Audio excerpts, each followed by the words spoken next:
Hospital के मान्यता के लिए क्या क्या पेपर होना चाहिए? जी, हॉस्पिटल के मानक के लिए क्लिनिकल इस्टेब्लिशमेंट एक्ट 2010, चिकित्सालय स्थापन अधिनियम 2010, उसमें कुछ ज़रूरी डॉक्यूमेंट्स का जिक्र किया गया है जो कि हॉस्पिटल के लिए बहुत ज़्यादा ज़रूरी है। उसमें सबसे पहले तो ये आता है कि एक स्थान जगह होनी चाहिए। जगह के लिए उस जगह का ओनरशिप होना चाहिए, मालिकाना हक सबसे पहले, चूँकि हॉस्पिटल जब भी खुलेगा तो हवा में तो रहेगा नहीं, किसी ज़मीन या स्थल पे हाँ। बिल्डिंग बनेगा या जो भी होगा, तो उस जगह का ओनरशिप होना चाहिए। ये किराए पर भी हो सकता है और स्वयं के भवन में भी हो सकता है। किराया, आप एक बात कहें किराए पर, तो किराया मतलब एग्रीमेंट किया जाता है या? जी, जी, ये रजिस्टर्ड एग्रीमेंट के साथ में 5 साल न्यूनतम के होने चाहिए। लेकिन कभी-कभी तो विथ नोटराइज़ 11 महीने के उस पे भी दे दिया जाता है।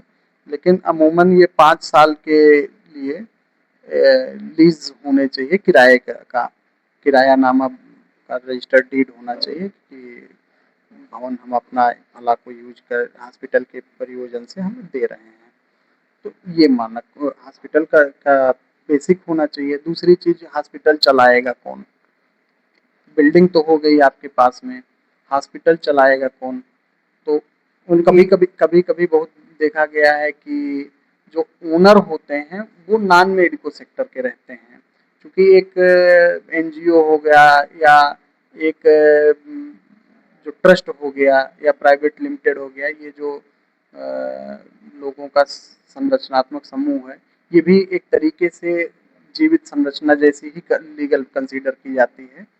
तो इसको जैसे एक इंसान को गिनते हैं, ऐसे एनजीओ ट्रस्ट को भी गिनते हैं। यानी लेकिन आप आपके कहने का मतलब है कि अगर वो स्वास्थ्य विभाग से संबंधित नहीं है फिर भी वो एनजीओ के द्वारा चला सकता है? जी, एनजीओ के द्वारा खुद से भी चला सकता है।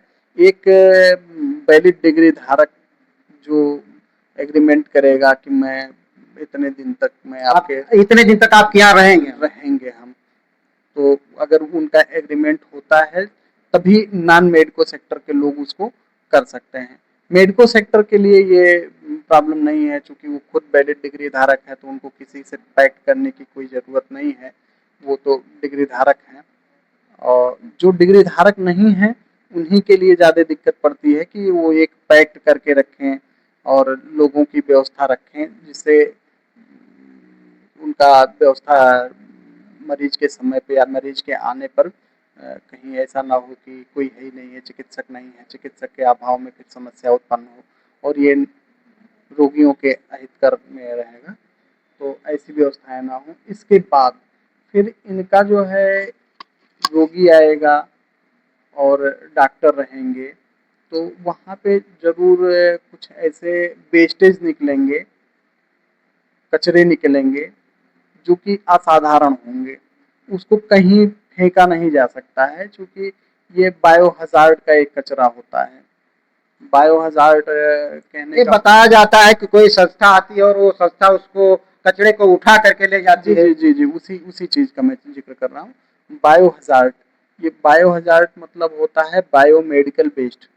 ये जो चिकित्सालयों के वेस्ट होते हैं, वो बहुत ही संक्रमणीय तरीके के होते हैं।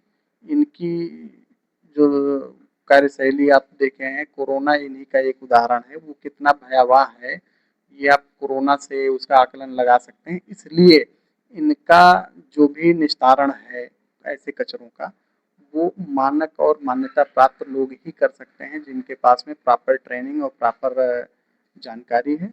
तो ऐसे लोग जो भी इकाइयाँ संचालित कर रहे हैं, उनके साथ में हॉस्पिटल का एक एमओयू या एक कॉन्ट्रैक्ट ड्राफ्ट होगा। उस वो कॉन्ट्रैक्ट ज़रूर लगेगा। उसमें ज़्यादा ज़रूरी है कि हम आपके हॉस्पिटल से अपना कचरा लेके जाएँगे और उसका निस्तारण हम करेंगे। हमको सरकार ने मान्यता दे रखा है और हमारे यहाँ कुशल एम्प्लॉई हैं जो हम बायो हज़ार्ड का हम निस्तारण कर सकते हैं।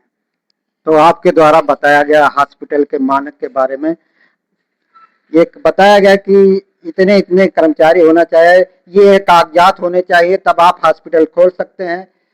मैं आरडी न्यूज बस्ती की तरफ से राम शरण।